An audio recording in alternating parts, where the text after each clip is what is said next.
Still preparing to go live. We're now live on YouTube, but just give me 1 second and I will start recording on Zoom.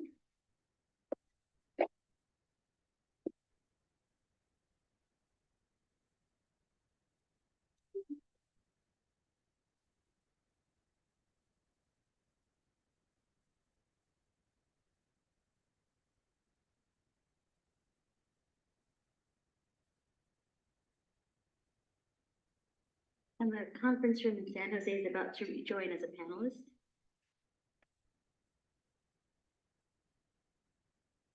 San Jose conference room, can you please turn on your camera?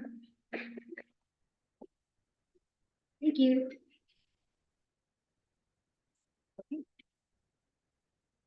Are we good? Wonderful. Good evening, everyone. I would like to call the Cities Association of Canada County Legislative Action Committee meeting to order. Today is May 9th, 2024, and it's at 5:30 p.m. and we have quorum in the room. Welcome, everyone. Thank you for coming here. And let's start with roll call, shall we? Ann Beide, J.R. Fruin, You're muted. Yeah, you're muted. oh, I can't. Here. Oh, perfect, thank you. Okay. Pete Daly, Here. Stanley Mock, Rob Moore, Here. Carmen Montano, Here. David Elahi, Present. Mark Turner, Here. Pat Showalter, Greer Stones, Here. Peter Ortiz, Here. thank you. Kathy Watanabe, here. Tina Wallier, Here. Alyssa Cisneros, or Murali Srinivasan. Okay, we have quorum, Chair. Okay, thank you. Do we have anyone for oral communications on non-agendized items? Anyone in the room? Seeing none? Anyone online? Okay, wonderful. Let's get started with our agenda. The first thing on the agenda is consent to approve minutes from our last meeting. I think we had a technical glitch. Yeah. The minutes didn't get uploaded, so we will postpone that for next time. Do you need a motion for that, or we'll just skip it? I think we just. Okay. Yeah. Let's do that. Let's move on to item number 2, which is an update on the League of Cities City Leaders Summit last month in Sacramento. And we have Cities Association President Lisa Fliger. I thought this would be a good opportunity for all of us to hear from her what happened in Sacramento. Yeah, thank you, Tina. Happy to be here. I normally sit through the LAC meetings anyway, so this is easy. Can you hear me? Okay, good. So as Tina said, I'm president of the Cities Association, but I attend these Cal Cities conferences as a member of the Cal Cities board. So when I served on the Peninsula Division, which is the division for OraCal cities, San Mateo, San Francisco, and Santa Clara County, when you're president of the Peninsula Division board, you automatically get a seat on the Cal Cities board. If you're ever interested in the Cal Cities board, let me know. It's an amazing organization and you really get to influence legislation. So Cal Cities puts on the annual conference, but they also do the City Leaders Summit, which is an opportunity to learn, but also lobby and meet legislators. And a few of us were there, Carmen, Mark and I have stories about waiting to go in to celebrate Cities Week. That was fun. But Tina asked me just to cover from a Cal Cities board perspective, and Carmen, Mark, anybody else who was there, please chime in about your experience. But my focus is really on what we discussed as a Cal Cities board, because as a board with representatives from across the state, we take positions on your behalf on different bills, and then we advocate and lobby in the Capitol with our legislators. And so we discuss many bills during these meetings. And the 3 that I want to talk about, the first one is AB 2943, which is a Rivas bill. And it's a comprehensive serial retail theft bill, which would allow police officers to arrest shoplifters without witnessing the crime. It would also allow them to aggregate multiple thefts into a felony charge of grand theft. And this is a response, and we've all heard about it. We're seeing it in our communities to what we're seeing with retail theft. And so the board had what we like to call a spirited discussion, because you have to realize we have representatives from all across the state with different backgrounds, different political leanings. And so you really learn a lot, and there's a lot of lobbying that goes in the room. We ended up voting to support if amended. And the amendment really focused on, and I'm reading from the list, clarity on the police officer's authority to collect unsworn statements if they're not there. What does that really look like? How do they verify? And clarification around the successful completion of probation, because there's a probation element to it, and that wasn't clear in the bill. And so we also talked about that. But in the end, we voted to support it, and we proposed these different amendments. The other bill that we talked about was AB 1999, which is the Irwin bill related to the PUC, and also SB 252, and it relates to CalPERS, our state pension fund. But the crux of SB 252 was to push for divestment from fossil fuel. And I think we took an hour discussing this one, because of course you have, advocates who are saying this will impact our bottom line, our budget, our finances, and people who rely on CalPERS. On the other hand, you have advocates saying that, we need to take a stand as California on environmental policy, and this is a way to do it. And we may be saying, the sky's falling, if we divest from fossil fuels, will we get the same returns? But we really should take the leadership role and do it. In the end, the board voted to oppose the bill, but directed staff to pursue a policy statement related to climate change. So the advocates who were saying, do not divest from fossil fuels, they ended up winning the vote. But the advocates who pushed for more environmental policies also won, because they were also able to give staff direction, or lobbyists, or Cal City's lobbyists, to push for stronger environmental policies related to fossil fuels.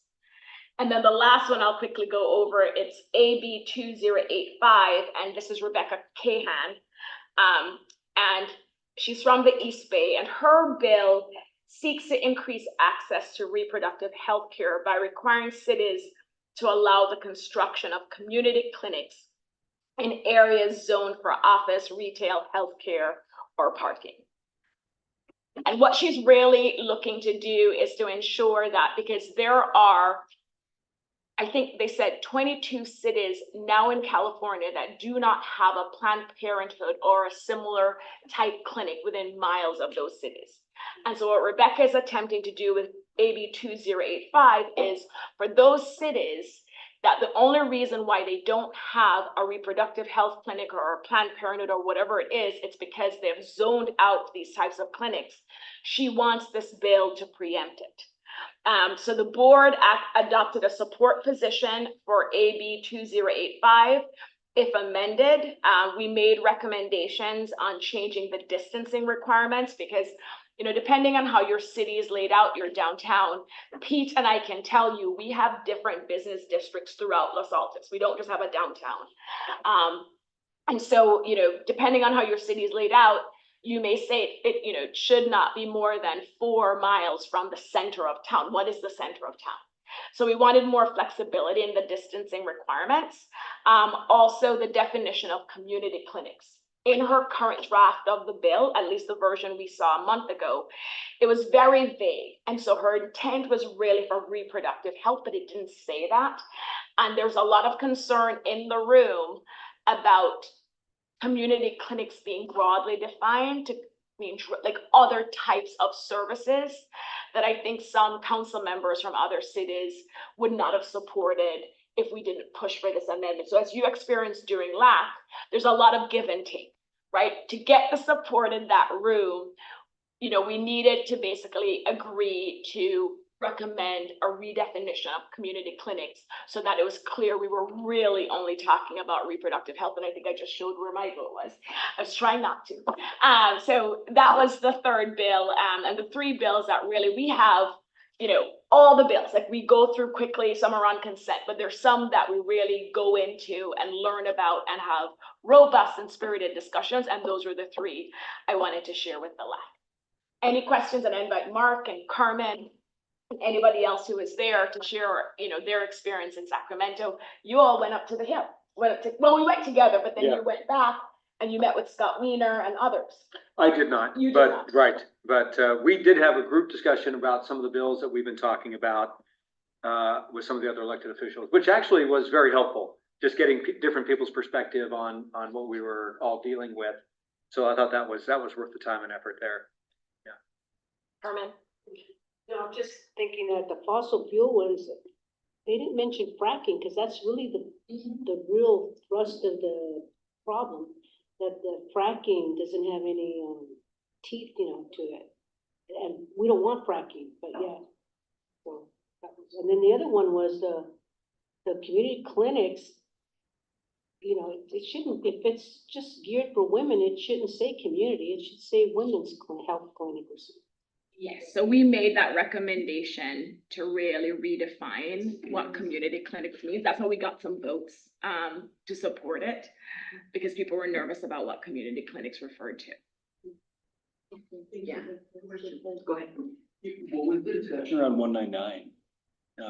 I'll share That's the PG&E. Yes, in the interest of time, I have the latest from this morning. Yes, and she's our electricity chair of, yes. If that's, Yeah, of course. okay, So I jumped, yeah. thank you, I figured. Yes. Because something. As soon as I said CPUC. This morning, I'll When share. I said CPUC, I saw what we did, and I was like, I think you have an update. I have an update from last night to Yes. this morning, which surprised me. Okay, Just, I'm trying to understand the Rivas bill regarding kind of retail theft. There's a lot we're gonna be discussing, several. How's that one differentiated from others? I mean, it seems like there's a lot of interest there, which is great. So this is in response to, what is the proposition? Is it 47? 47. 47. And Rivas, Rob Bonta, I don't think Gavin did the press conference, but a group of them basically came out and said they are opposed to the measure that's moving forward right now related to Prop 47, because they believe there are several bills going through Sacramento right now related to retail crime theft and other things that will address the issue. Because their argument is there's some good things with Prop 47, you don't want to throw out the baby with the bathwater, so they're trying to identify where the real issues are. And so to your point, Mayor Stone, there are a lot of retail theft crime-related bills in Sacramento. What normally happens, and Tina can explain, by the time we get to August, a lot of this will be combined and merged and whittled down. People are going to negotiate, but you're right, and they're overlapping, right? Because everybody presents their own bill. And then they basically figure out, okay, let's just merge these two, and that will happen, but there are many bills right now going through. Sure, thanks. Well, we know one of the problems with that is that the original bill gets diluted. By the time it gets, everybody jumps on this bandwagon, and by the time they change it, then the original bill is lost. That does happen. Thank you. Thanks, Tina, for allowing me to do this. Thank I you. am really glad that you could make the time, because I thought this would be very beneficial to all of us to hear from you, especially since you represent us at CalCities. Okay, with public comment on this item? No. Okay, with that, let's move on to item number 3, and I think you're making good time, which is the real focus of the Legislative Action Committee. This is when we look at bills, we discuss them, and possibly take action on some things. So I sent a list of bills, but if you will bear with me, I just want to quickly connect the dots where we were last time. At the LAC meeting last time, we discussed 4 bills, took a position on 3, SB 1164 watch, AB 2814 support, AB 1886 oppose unless amended, AB 1820 they will be very close to the legislature, and the Cities Association board that very night on April 11th ratified the exact same position of this committee. Some members are, we continue to that vote, some don't, so I wanted to make sure all of you heard that. Nisa and I sent position letters, so they have not yet been updated to our website. Our website is a little funky, and Shally has been doing a great job, so they will get updated on the website. Going to follow the same process tonight. We'll discuss bills, take it to the board tonight. And most of the bills tonight, if you notice, are the ones that were in the packet last time as well. I've tried to update the summaries. That's why you got it yesterday, because there was some movement happening again. I tried to pull in, and I'm trying to speak fast to cover some ground to give you an update as much as I have, though things are constantly changing. So a couple of things that I have been picking up regarding the legislature is that they are looking at the state's finances, as we already know. And therefore, at this moment, when the bills are in the fiscal committees, there is a lot of tweaks are happening. And as Mayor Montano said, some of the bills are also getting diluted through the process, but that's the nature of the process. At least we get to say something. Energy update, let's start there. There are multiple bills in the income graduated fixed charge, and it's a constantly actively developing space. There was a reason why I didn't bring those bills here earlier, because at SCCE, I'm in touch with Benna Chang, the Director of Legislative and Regulatory Affairs, and she was mentioning to me earlier to hold on. The good news is next month at our June LAC meeting, both SVCE CEO Monica Padilla and Benna Chang, the director, will be here to present, and then we can take a position on those bills, because they're even changing as we speak. Something changed on AB 1999 from last night, what she presented at SVCE meeting, to this morning, and that is a surprise to me. 3 bills that repeal income graduated fixed charge are dead now. They are SB 1312, AB 13. Sorry, I got the wrong number here. There are 3 bills. There are AB 2805. There are 2 bills from Newen. 2 bills from Newen, and I may have the number somewhere here. And 1 bill from ISAIL that are dead. The SB 1292 from Bradford is in the Senate Appropriations Committee. AB 1326 from Jones, which is to revert back to the pre-AB 205 language, is also dead. And 1314, 1312 and 1314. 2 bills,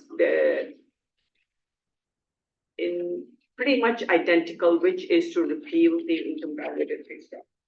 The latest on AB 1999 is that it has been amended and has started moving through the legislative process again. With 2 key points, that is the income graduated fixed charge can't rise higher than inflation between 2024 and 2028. And the second point is that in 2028, the CPUC would allow the IOUs to impose a fixed charge of no more than $10 and $5 for non-care customers. I can share more with you where they are, but really we are going to wait for the June meeting to take a position on both sides. Public safety, you asked a great question, Mayor Stone, and thank you, Nisa, for talking about AB 2943. I decided not to include that here because there has been a lot of discussion happening there, and so I didn't want us to take a position at this stage. The 2 clear things that I have picked up is that there is no bill which will revise Prop 47 or basically take it away. That the legislature has decided not to do at this point. However, there is a November ballot measure which has gathered 900,000 signatures, what they need, sufficient. This is from a group called Californians for Safer Communities, and it is backed by retailers like Walmart and Target.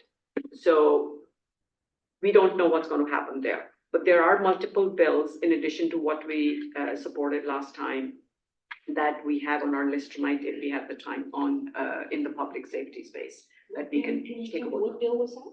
Californians for Safer Communities? It's Ballot measure. It's not a ballot, it's a November ballot measure, That right? was repealed, Prop 47? No, nothing is going to, that one probably, yes. Okay. I didn't have time, I'm sorry, to research it completely, but that came from CASCC yesterday. Okay. And I can forward you that, link. Yeah, that'd be great. CASCC's. You'll send that out to the whole group? Okay, perfect. Yeah, you can send it to me and I'll forward it. I'll do that. Housing focus, again, CalCities is reminding us that there are two bills that will impact the cities if signed into law, that it would make it easier for developers to utilize builder's remedy and to saddle some cities with hefty fines, even if they're acting in good faith. The first one is AB 1886 from Alvarez that we took a position on last time. The second one is in tonight's packet, SB 1037 from Wiener. This is the one I'm hoping that I may shuffle the order of the bills tonight, if that's important for the members to vote on that tonight. I can bring that up. And I think that's plenty for the quick high-level update tonight. There have been other requests and there is a plan, and I can talk with you offline on some other bills down the months as we meet. And the focus is, if there is too much movement happening, this may not be the right time for us to vote on that. So there's a plan. I just wanted to reassure you. And some other requests I've been getting. Okay, with that, let's get started. The first bill, I just wanted to make sure there's no hand raised from. Okay. From Shally, if you see GR or Peter. Sure. SB 21 from Umberg. This is for controlled substances, and this would require a person who's convicted of crimes related to controlled substances to receive a written advisory of the danger of manufacturing or distribution of controlled substances, and that if a person dies because of that action, the distributor can be charged with voluntary manslaughter or murder. This has wide coalition of legal services organizations that are supporting it. I can name a few: the California District Attorneys Association, California Lawyers Association, Consumer Attorneys of California, then County of Riverside, and Superior Court of Los Angeles County, and so on and so forth.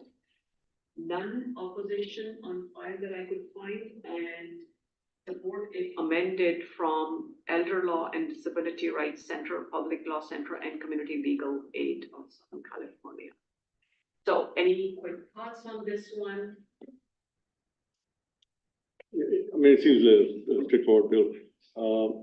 The only question I had is, would the admonishment be given in what languages? In all the number of languages, the court uses certain languages. I don't know if that covers every language that needs to be covered. So it should be clarified that it should at least be given in whatever language the defendant might understand. Okay. Other thoughts? That's a good point. Yeah, and it's a total slam dunk. The only thing that's similar sort of on the maybe confusion front, if you read the admonishment, it's pretty confusing. I wish they would make it less wordy. The first sentence talks about counterfeit line 12 pills. I don't know what that means as a layperson. And then they go into like the penal code. So, you know, I hope that the people understand what they're being admonished for. One question. I wonder if anybody knows this, and it was a little confusion of the chronology of kind of the consequences of the bill. So our staff report, I see you wrote that, the write-up on the bills. I copied and pasted from, so if there are mistakes, I take ownership. No, I just want to Yeah. give good, I thought it was really good. Okay.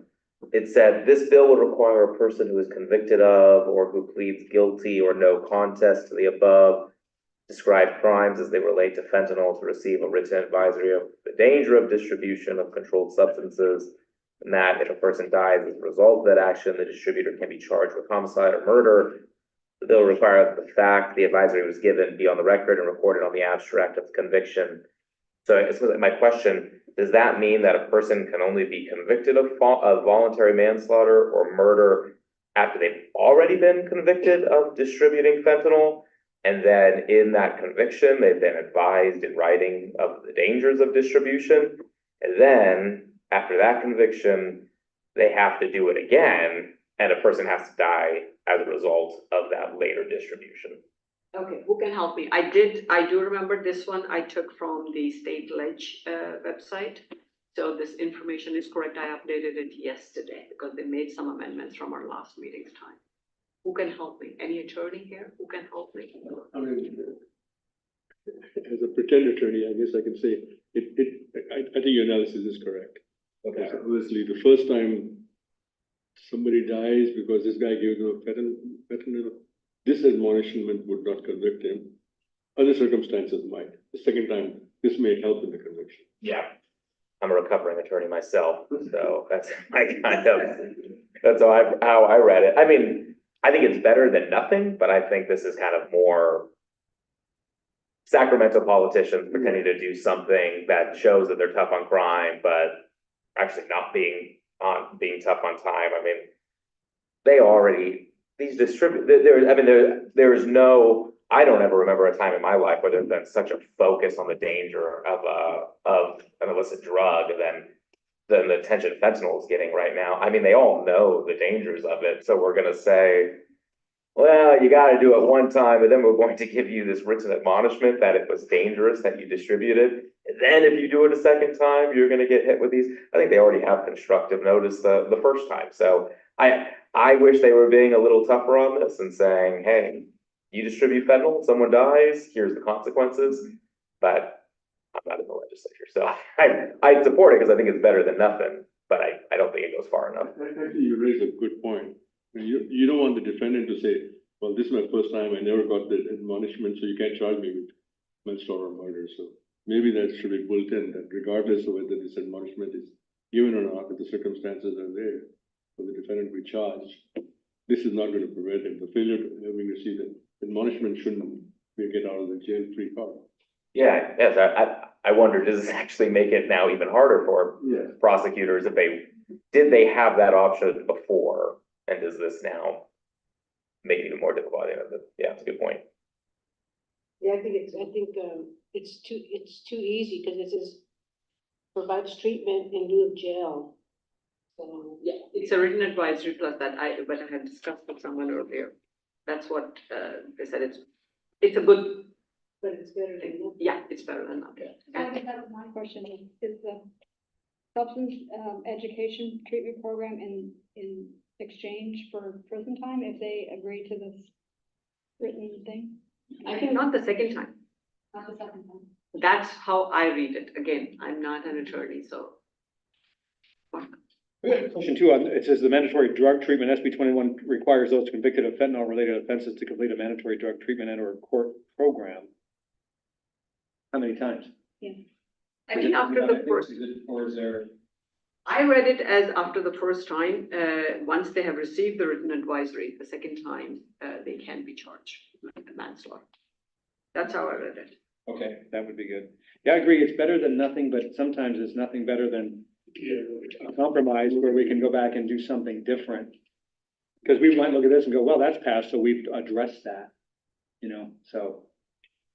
I think one of the most important aspects of the bill, which is in the final paragraph, is that if somebody who's convicted of distributing fentanyl completes the court-ordered education program, their guilty verdict can be set aside. It's actually a diversion program to take people out of the prison system that might otherwise be there.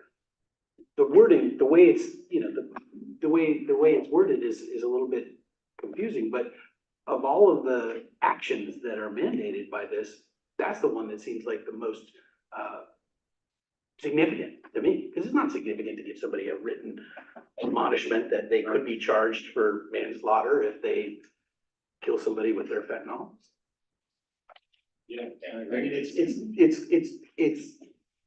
But again, is a diversion program, again, if it's a diversion program, in other words, it's saying you're not going to face any sort of conviction, we're going to put you in a diversion program. Well, that's what this final paragraph says, that any defendant who successfully completes an education or treatment program is eligible for the relief described. To me, it seems like that's the most salient portion of this contemplated legislation. Other thoughts? Anyone online? No one online. Oh, Vice Mayor Rowan? Just as a, helpful piece of information in terms of where this sat in the legislature last, it passed out of the Senate on a 39-0 vote. That is incredibly uncommon. So you're looking at a really wide level of consensus. Thank you for that. Does that mean you're suggesting we move forward without asking for amendments? We support it? I think that it feels like this is going to continue to move forward. It will get tinkered with, and I would suggest that we probably move on to another bill.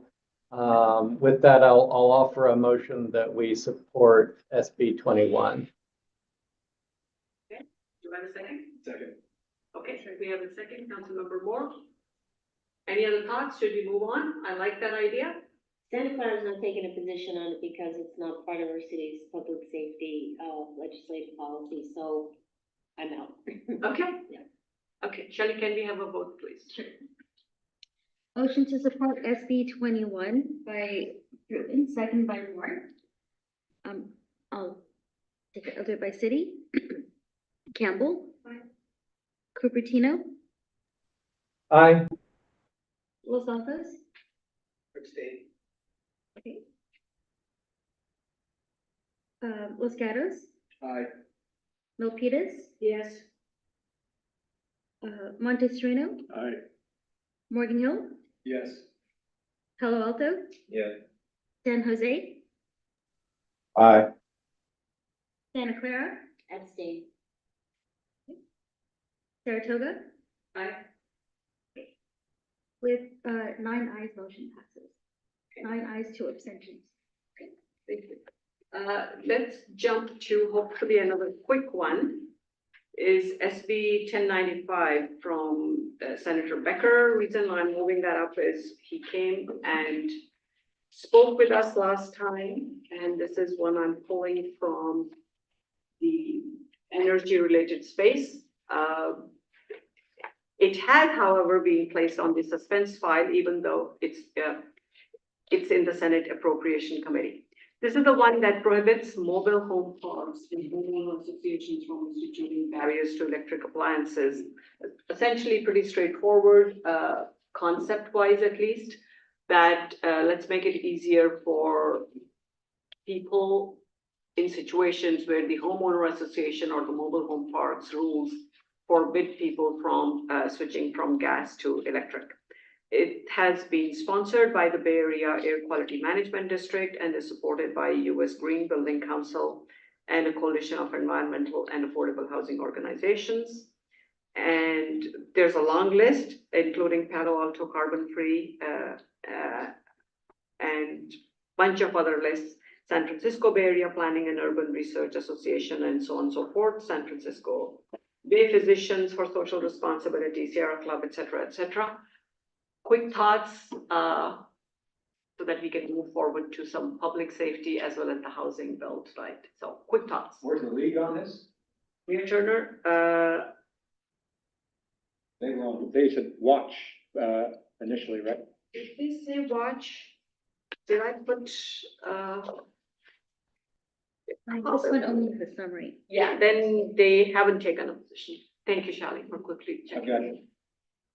Yeah, I think, I've done a little extra research. I think in the last meeting, going into last meeting, their position was to watch the. Yeah, they still have, I double checked everything last Okay, night. so they've not changed their position. Not that I have seen. Okay. No. Okay.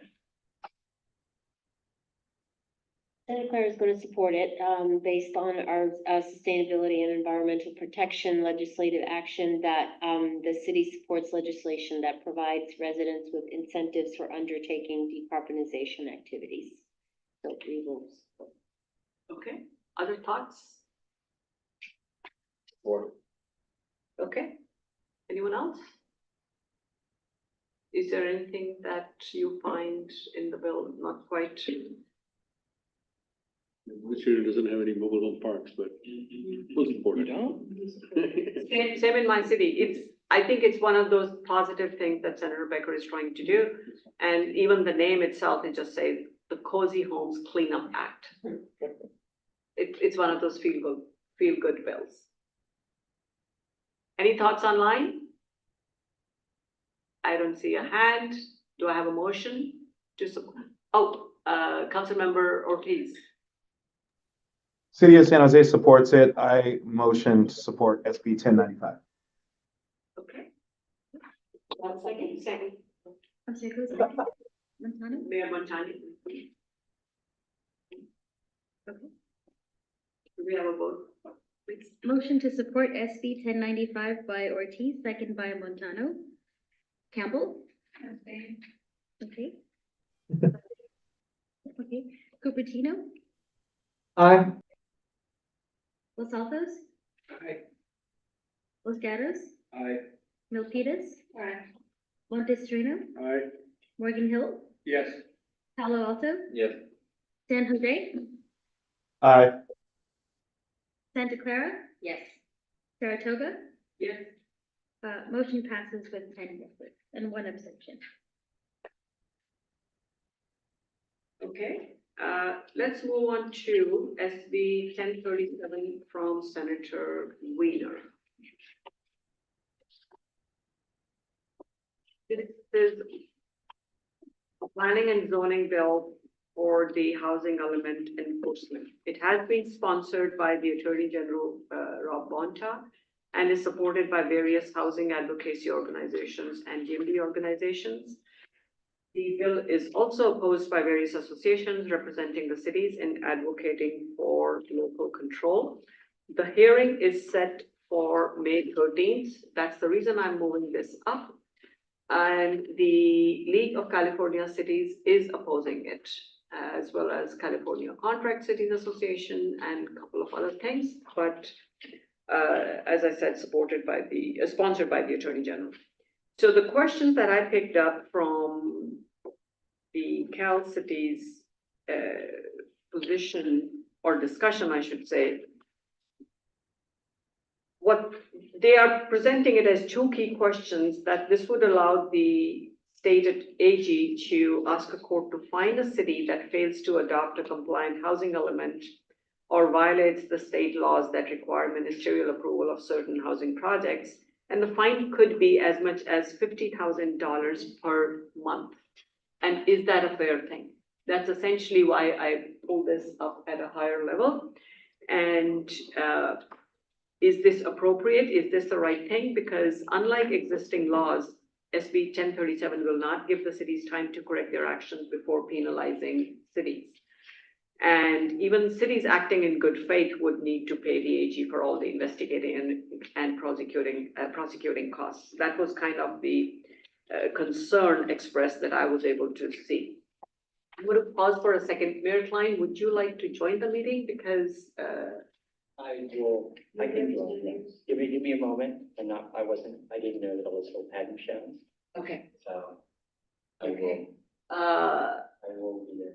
I will need some help here. What process do we need for him to join the meeting? We don't need anything, right? Okay. I'll just make a note that he's joining it. Okay, great. So, so any thoughts? Anyone wants to kick off the discussion on this difficult bill, Yeah. SB Okay, 1037? right now, it's, taking away our local control again, Sacramento, so I'm really against this bill. Okay. Very simple.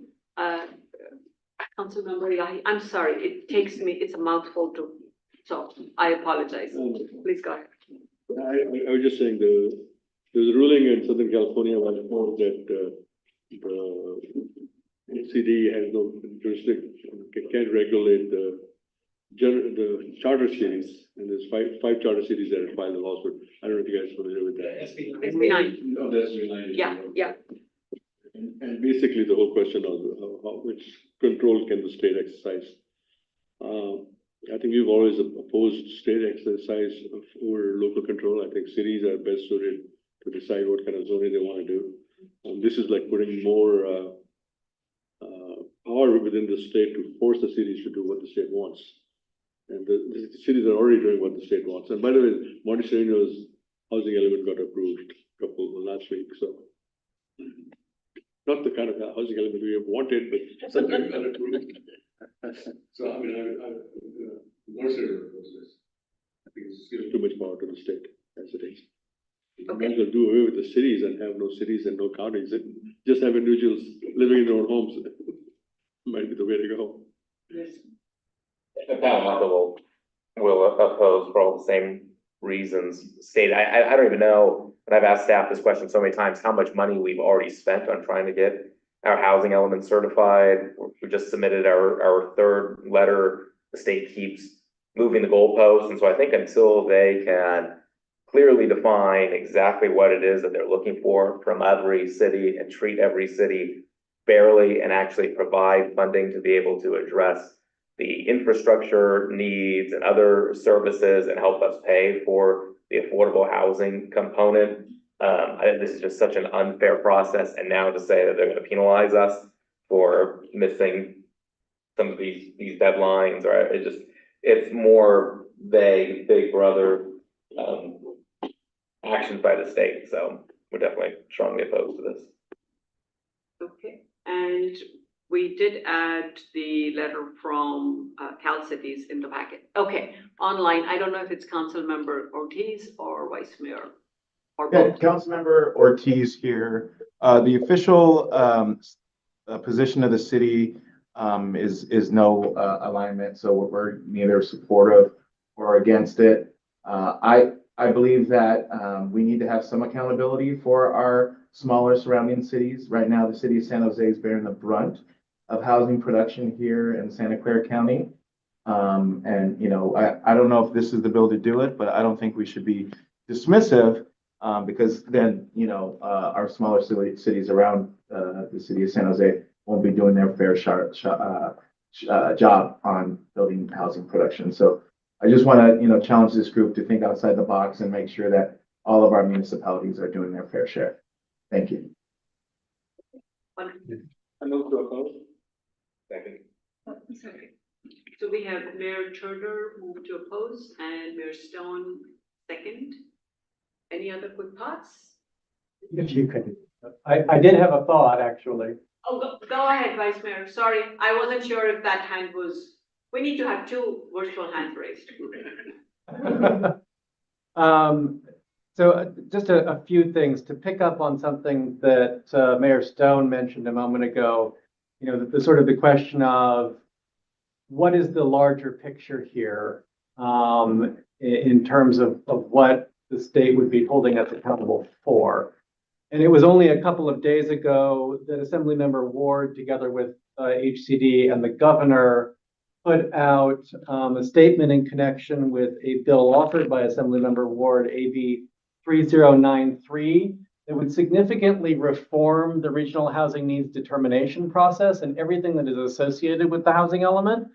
And what I think might actually be productive here is if we were to instead issue a letter of concerns asking Senator Wiener to incorporate this issue and this discussion together with Assemblymember Ward's bill. That way, rather than having this standalone item that is discussed by itself in a vacuum, it can be incorporated into that discussion more fully. My impression is that, you know, people will expect cities to, generally speaking, oppose things that are going to potentially penalize them. So I don't know that we gain a whole lot by saying that we oppose it. I think that's going to be expected. But I think that if we want to influence where the legislation goes, that if we say something to the effect of, you know, maybe you should consider shelving this piece of legislation and incorporating this discussion into what Assemblymember Ward is doing instead, that would be more productive. Thank you. Mayor Stone? I just think I'd like to see the state correct the process. I'm glad to hear I wasn't aware of that bill, but I'm glad to hear that the state is attempting to correct. I'd rather see the state correct the process and then come back to us and say, how are we going to actually be partners with cities in getting this housing bill rather than this top-down approach and sticks over carrots that they've really been doing for the last several years. So I hear you. I've lost trust in the process, and I want to see them actually move forward with actual reform. So I'm prepared to just oppose if Mayor Turner wants to stick with the motion. I want to stick with the motion, yes. Okay, other thoughts? Do we keep that bill separate, the one that Vice Mayor Fruin just mentioned? Is there a way, even though we might move to oppose, or we might actually vote on opposing this, we could still do what he's recommending and sending a letter along anyway? That could be a separate action, but I feel strongly that we oppose the bill. Okay, we could do that. So, no other thoughts? Let's have a vote, please. So the motion is to oppose this bill, and I'm assuming with that, the language that you would want us for now, just to oppose the bill, is similar to what CASCC's letter says. Yeah, I think so, like that, yeah. Okay, those ones are not. Yeah. Okay. Well, I think, so, sorry, Yeah. I didn't know, our representative wasn't going to be here today, so I'm catching up on the bill, the bills that you're talking about tonight. As far as this bill is concerned, I do think it's a little presumptive to start fining when we haven't reviewed the process. And so having the state go through the fining of cities from that standpoint. So I think, having what the Cal Cities is saying, their letter, I think makes total sense. I do think adding from the language, I think something good to talk more about that process and kind of focusing on some of what our cities have felt. And before we allow the state to start, let's say, imposing fines, it's trying to reevaluate not just the RENA process, but I think the review of housing elements. So I think that's the bigger issue. So I do think that I appreciate the discussion, and even though we have our housing element approved, it wasn't an easy process, and there were a lot the vagaries of who happened to be reviewing the housing element at the state level seemed to affect the set of comments that we received each time it went for review. So I do think that, opposing at this point makes sense. Okay, thank you. Do I hear suggestions for including words, language along the lines of prior to imposing or considering imposing fines, we would rather that the state look at reviewing the housing element and the RENA process. Is that what I'm hearing? But they are doing that. I think that's what Jerry's saying. They are doing that. Okay, But so we Yeah, don't. but I think we just simply stay with opposing. Okay. Let's just stay, yeah. Okay, great. Should I take the vote? Motion to oppose SB 1037 by Turner, second by Stone. Campbell? Aye. Cupertino? Aye. Los Altos? No. Los Gatos? Aye. Milpitas? Yes, to oppose. Sorry, I had to think about that. Monte Sereno? Aye. Morgan Hill? Yes. Palo Alto? Yes. San Jose? No. Santa Clara? Yes. Saratoga? Yes. Sunnyvale? Yes. Motion passes. Okay, thank you. Now, let's look at a bunch of public safety bills. I think it's best to go through them one at a time, so let's start with AB 1779. That's the urban bill, which got amended after the third reading, after the third time on the 25th of April. This is the one that permits the consolidation of specified theft charges as well as all associated offenses occurring in different counties into a single trial if the district attorneys in all involved jurisdictions agree. So again, most of these bills are to resolve issues that were created by Prop 47, and they are handling them piecemeal, and there is also overlap in a lot of cases. When I say cases, I mean these bills. So essentially, it's removing the requirement that theft crimes be jurisdictionally limited to prosecutorial actions brought by the AG. It has been opposed by Communities United for Restorative Youth Justice, Ella Baker Center for Human Rights, Justice, and a couple of other organizations, Justice Action LA. It has been supported by California Correctional Supervisors Organization, California District Attorneys Association, California State Sheriff's Association, Chief Probation Officers of California, City of Santa Clarita, League of California Cities has written a letter, Peace Officers Research Association of California, San Diego County, and a couple others, then Ventura County Office of the DA. So, any thoughts on this one? AB 1779. Who wants to start that? Santa Clara supports. Okay, Yes, we support this bill. No, Peters. okay, Peter supports. Other thoughts?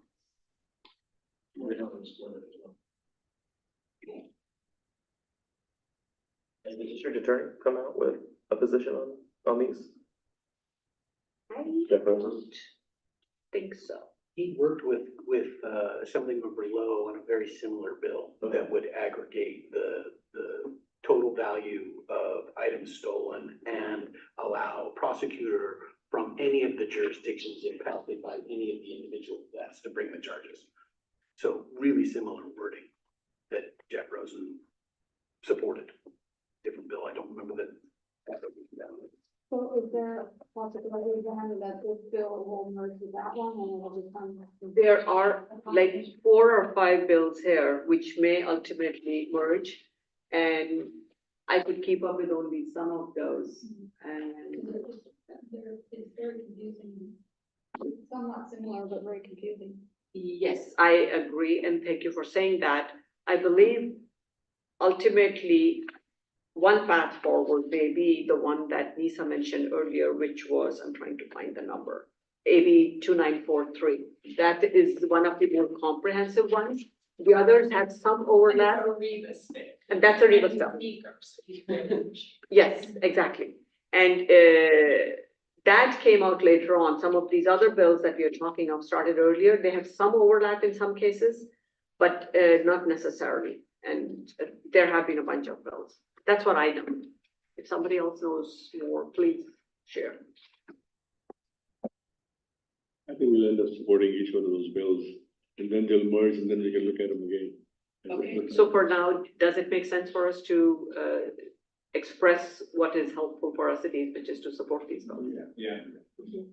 Okay. Anyone, any thoughts online? Yeah, do I have a motion? Yeah, I'll Wait, support it. there's a thought online. Please go ahead, council member or vice mayor. And sure, I assume you're gonna do public comment at the end. Yeah, the city of San Jose supports this bill. Our city unfortunately has been plagued by a lot of these organized theft rings and serial petty theft.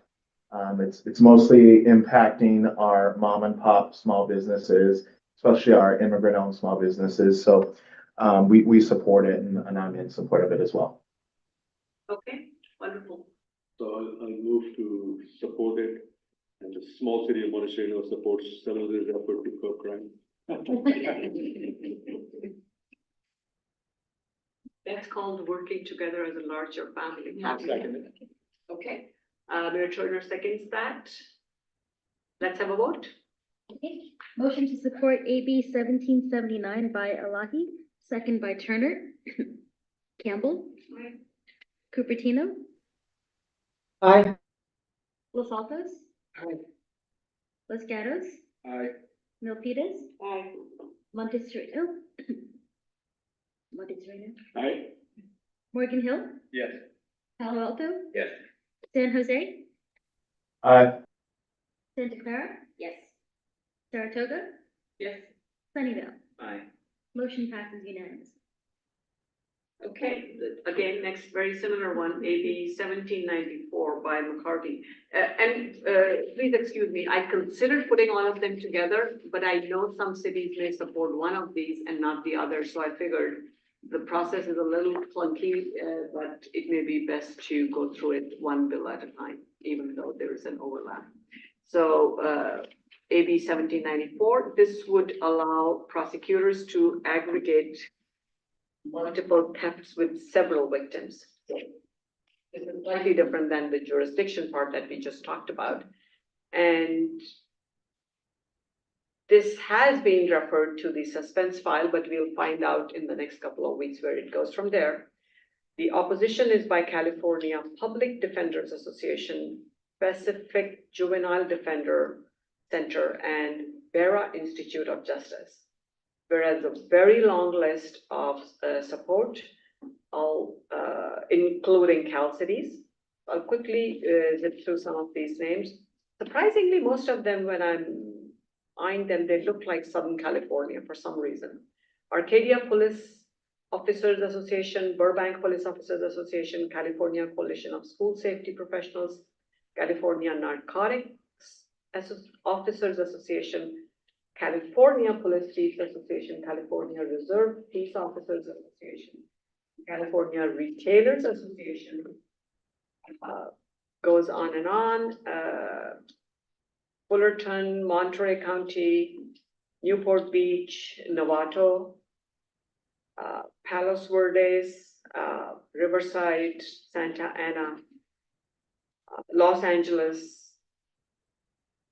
It's a long list. In support. Yeah, all of these are in support. So this is essentially to address the issue of multiple thefts by one intention or a general impulse or something like that. Morgan will support that. Morgan will support it. Okay, other thoughts? So, Peters, we support it, because there's a lot of organized crime happening, and you know, you've got like 10 people going into stores grabbing things. It's getting out of hand. There needs to be accountability. I would generally support it. I'm just concerned about whether there should be a minimum. I mean, do you add up loaves of bread? I mean, if a person goes in and steals 20 loaves of bread and they add up to, I guess they won't add up to $9.50, but depending on how much, food or groceries somebody's stealing. We're not seeing though, people running into a store and stealing the buns. Yeah, so we're not seeing that, but the number is $9.50, so it doesn't take that much to get to $9.50. Right. So I would suggest putting some kind of a minimum before you start adding all those up. That's my thought anyway. It says here the bill would authorize counties to operate a program to allow retailers to submit details of alleged shoplifting, organized retail theft, or grand theft directly to the county district attorney. Should be lower than 50, that's for sure.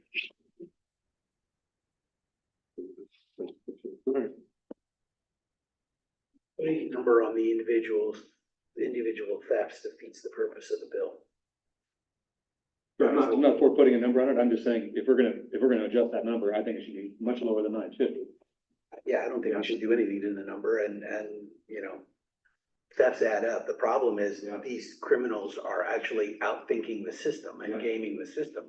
So they know what the threshold is, and they'll go and steal $949 worth of crap from one retailer and $949 from the next, thinking that they're not gonna be subject to that threshold. Right. Yeah. So even if they do steal relatively low dollar items, I say add them all up. Yes. Well, that's what this does. It's aggregating. Yes, exactly. Yes, exactly.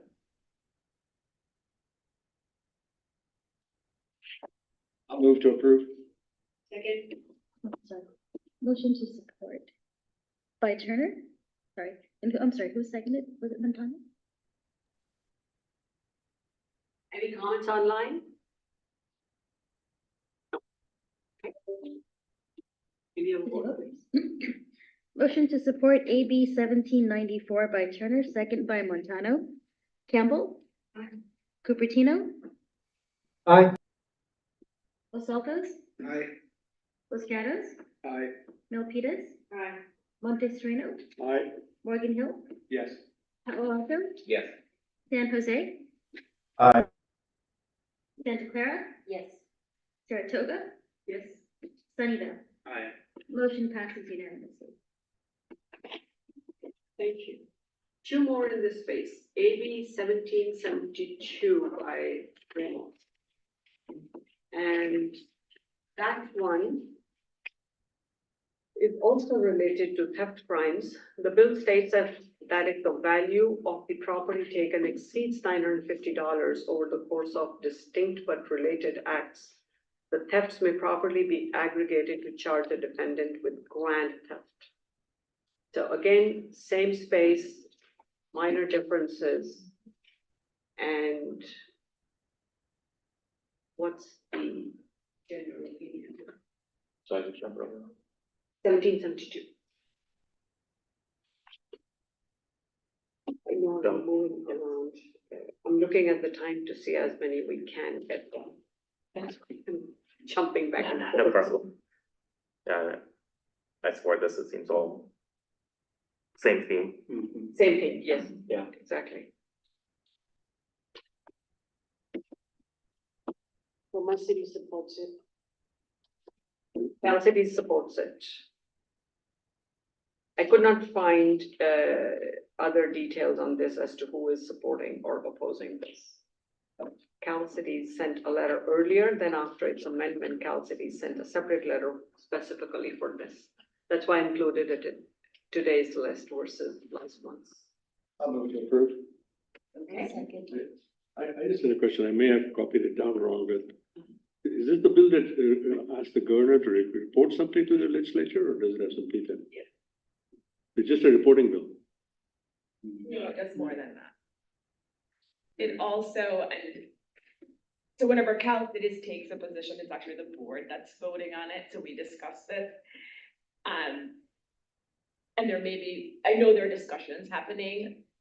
In addition to the report to the legislature from the AG, there's also an element to it about what do they mean by related acts, like distinct but related acts, like, because that could be a slippery slope, how you define what constitutes a related act. So I know they're fleshing out that part of it.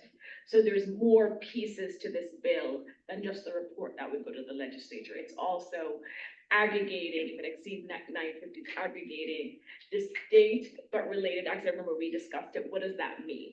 Like, if you steal, if you're selling drugs, but then you go to a shopping center and you steal, are those related acts? Like, how do you define related acts? So hopefully they'll clarify that in the bill. But we definitely support, the Cal City supports it, but then, and you can do this as well, even when you do letters of support, in your letters of support or opposition, you can still make suggestions to improve or amend your.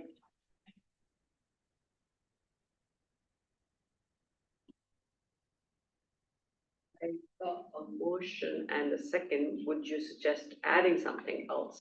Because I'm rereading Cal City's letter. And that's pretty much what I am planning to move forward with when we send the position letters. But the Cities Association president is right here. She's going to be signing the letter with me. So I just know Cal City is doing things in the background, working on other things related to this bill. So the bill that, as I'm reading it, says that the report goes on January 1, 2026. Yeah. Is there then a subsequent annual reporting on the thefts, or is it just a one-time reporting? I don't know.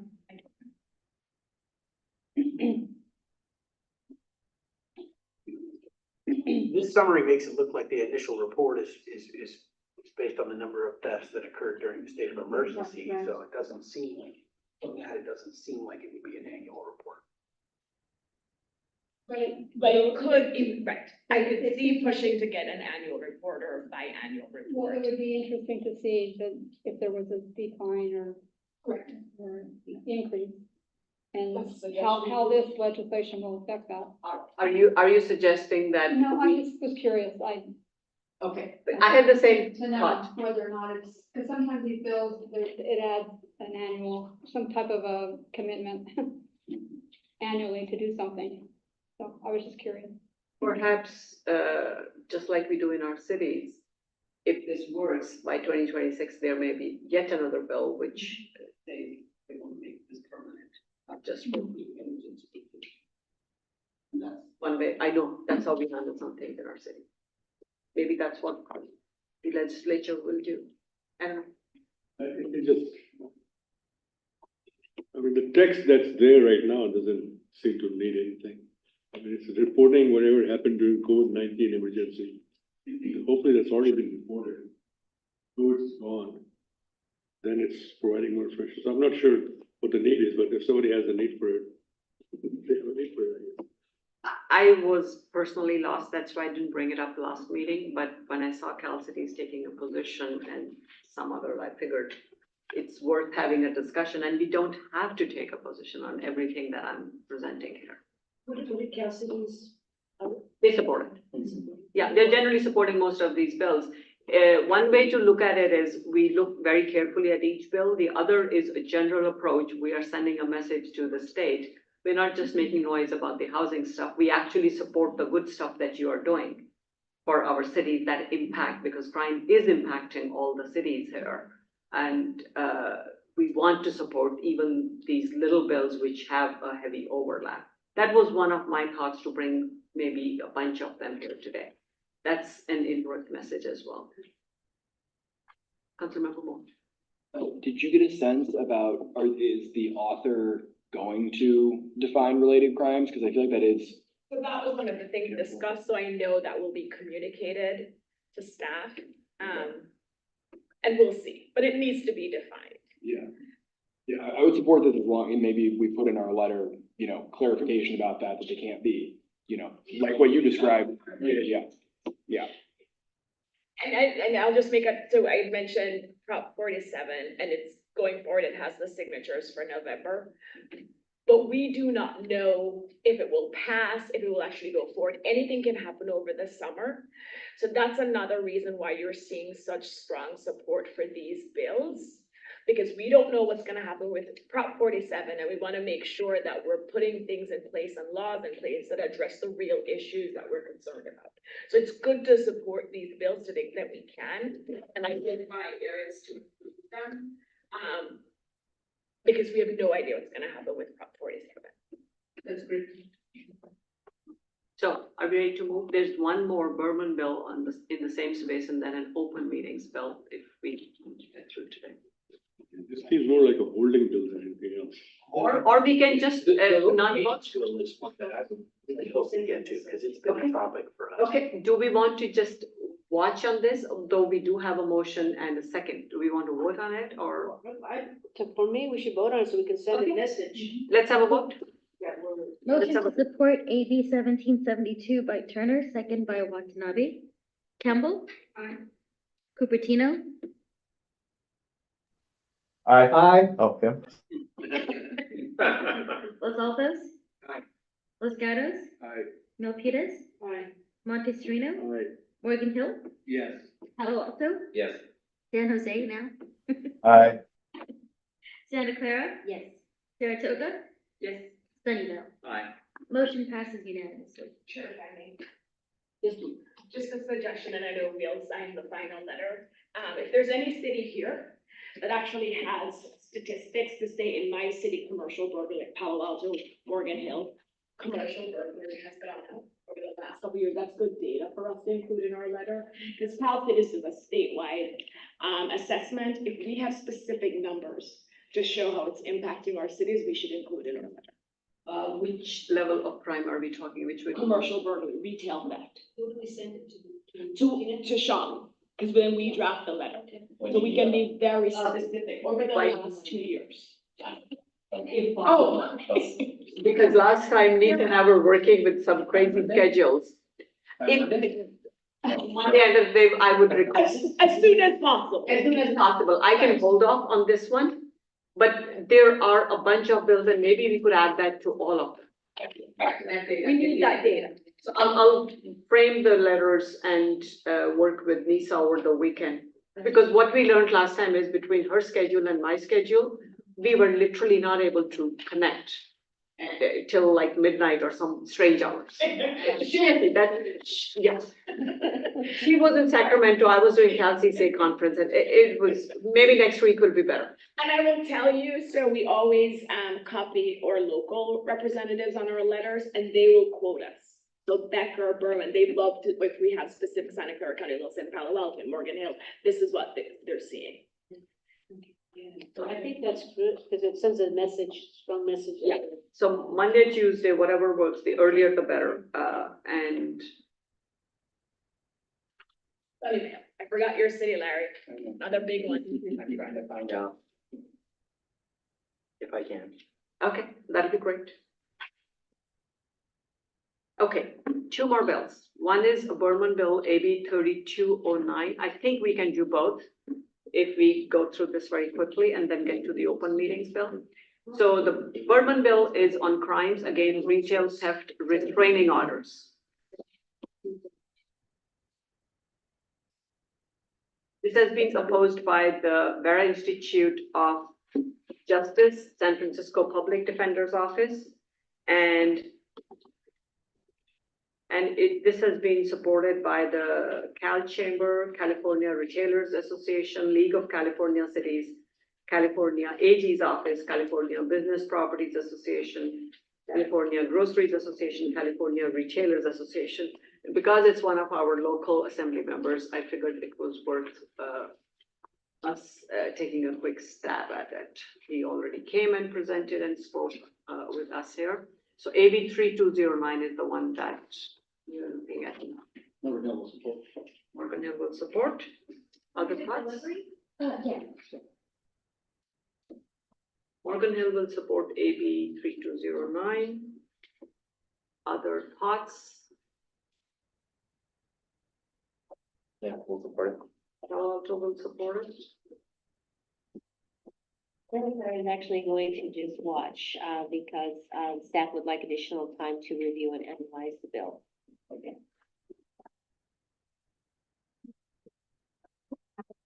Campbell will support, okay? Any other issues with this bill? Any issues with this bill or any opinions? Oh, online. Council member.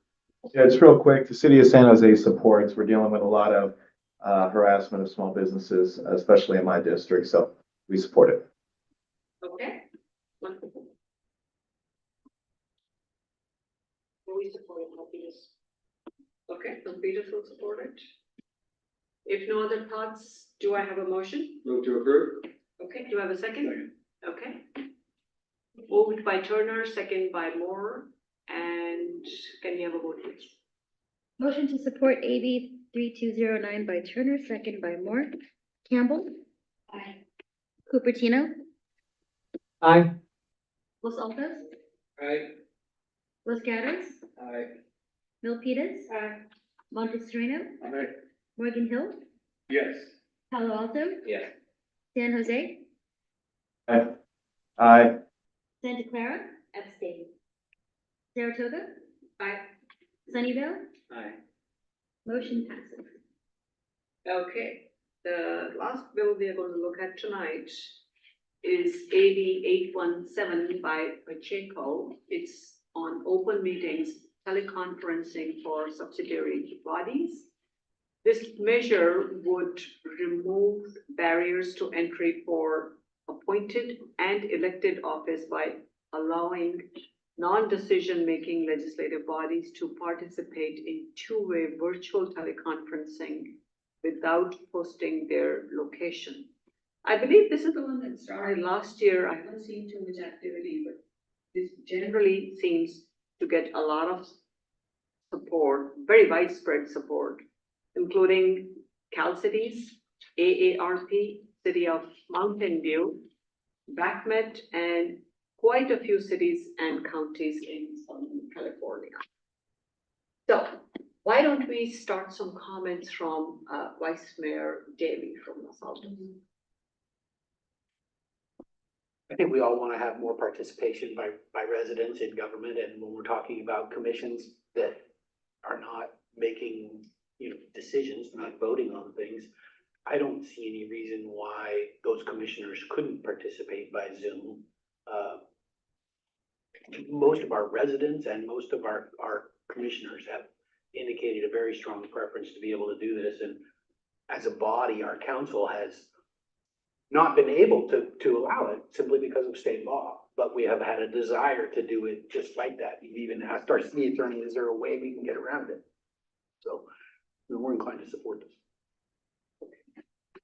Other thoughts? So, And I think one thing that's good about this bill is that it gives the option, it's not a mandate, right? It's, cities get to opt in to doing this, and I think it makes sense. I think for Los Gatos, we have certain commissions and certain commissioners where it makes a lot of sense, others where it doesn't. And I think, it'd be a good option to provide for folks. We've had to turn away folks who are super, super qualified because they're so busy traveling around the world, right? And those are people that, you know, are members of our community that we want to serve and, you know, give back, and I think this would help empower them. yeah, so, yeah, this is good. I like the word, I like the operative word option, gives the cities the option. But we've had Zoom bombings, so we've, you know, we have, made a mandate that they need to come in because of the Zoom bombings. And I don't, and is this going to, are we still gonna have, if we still have that option, I think it's, we'll support it. Right? You know, to not to have these Zoom, That is going to be then up Doesn't talk to, about- yeah, it's going to be up to the city, how do you support? If it's optional, we're supporting it. It only talks about the body, it doesn't talk Right. about public comment. Right. I didn't see any mention of public Yeah, it comment. doesn't necessarily require remote public comment. It allows for commissioners to participate remotely. Although from that standpoint, I personally have an idea, the concept that if you're allowing commissioners to have public comment remotely and to attend meetings, I think the public should have that same ability. And I understand that there's issues of Zoom bombing and all that. That being said, you're allowing, basically, you're allowing, the board to say, well, we're privileged and we can be wherever we want, but the public, you have to be in the room. And I could see that there would be conceivable commissioners that would take advantage of this and rarely come into meetings, depending upon whether or not it's a threshold-based item or not. At that point, and this, you know, I'm not writing the bills, but I do think that if cities are allowing commissioners to be pretty much completely remote, and as long as there's a quorum in the room, and there's some quorum language here also, but there's, in my mind, there should be an expectation that the public has that ability also. That's my personal take.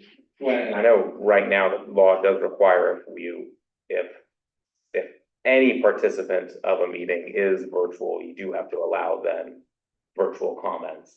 And I don't know if this changes that at all, but the fact that it's optional, I mean, I think we should still support, I know Palo Alto, we support additional flexibility on this. It addresses a lot of, one thing I didn't see an argument for is just, climate change issues. I mean, we're having people jump into the car to go to do something that they're able to do at home. I don't really see why we would oppose this, but I think it's a good point about, and I didn't see any language that changes whatever the other law is, which I can't remember, that requires that. So I think if a commissioner does choose to use this, then it will have to be, Zoom comments will have to be allowed. From the same location as I think for many, under current state law, if any member is virtual, you have to then allow the public to also be able to participate virtually through virtual comments. Yes. So. Do you have any idea what law that is? Because this is new to Our me. attorney just walked in.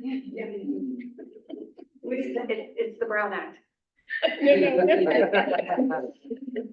Yeah, I'm familiar with where- that. I'm familiar with the Question provision for- act that specifies that if there's somebody who is remote at a meeting, that the public must also have the ability to comment remotely. Yeah, I wasn't aware of Because that. we have a rule, we have, at least for a 6-month period, we have eliminated Zoom comments for our meetings out of fear of the Zoom bombing. We're gonna take it back up and reconsider it.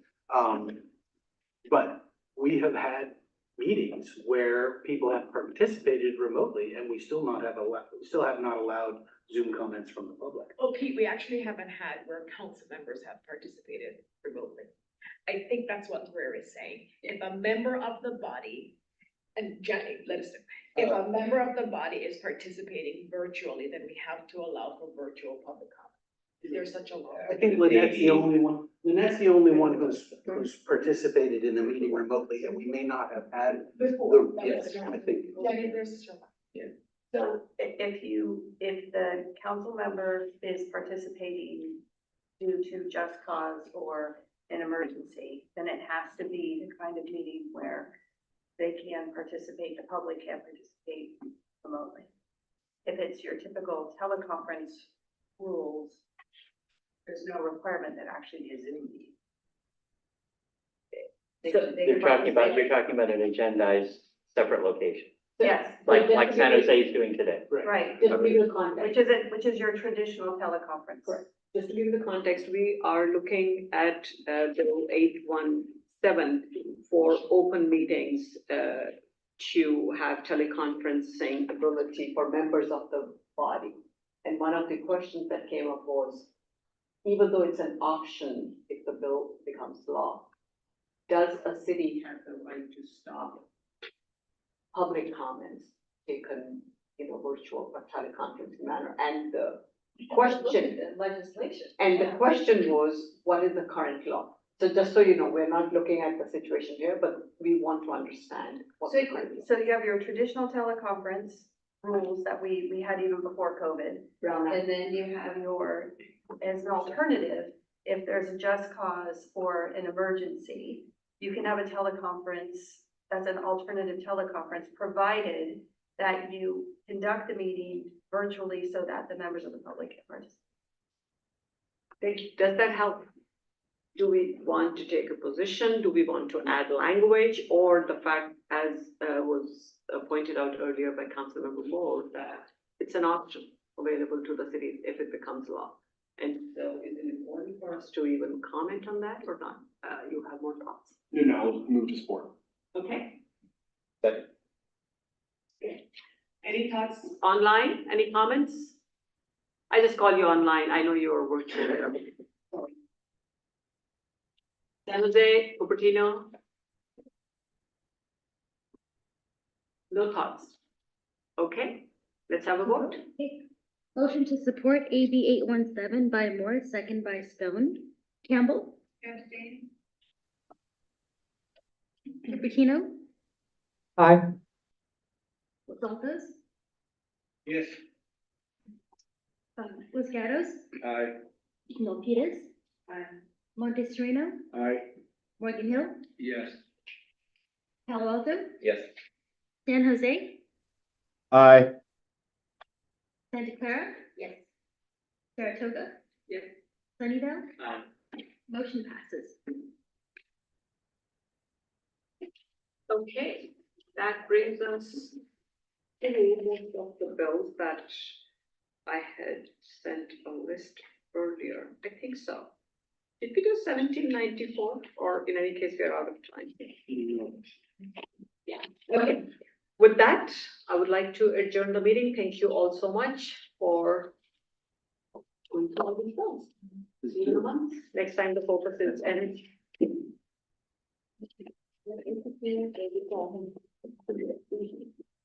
Okay, pizza's here, so everybody please. Are we recording?